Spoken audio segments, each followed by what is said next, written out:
Hey class, welcome to week 5. This is your final week of capstone, and I wanted to go over some key things for this week.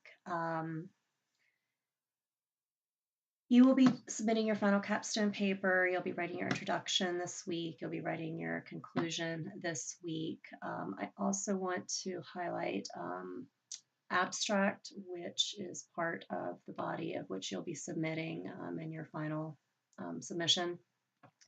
An abstract really is a summary of the key points of your research. It's just an introduction for the reader to get an understanding of what it is that you're going to be talking about, what your problem was, or what the problem that you identified, I should say.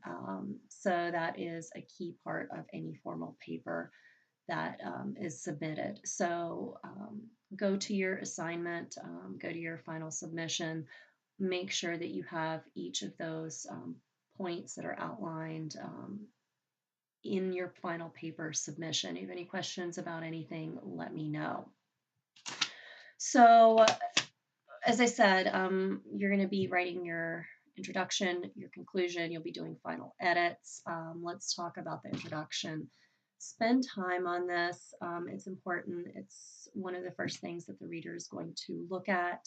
You should clearly identify why you chose that particular topic, why you tell the reader why it's important that they read this paper. Tell the reader why the problem is important. You need to engage them. It's called the hook, per se. Your introduction should be 1 to 2 pages, and your conclusion also similar.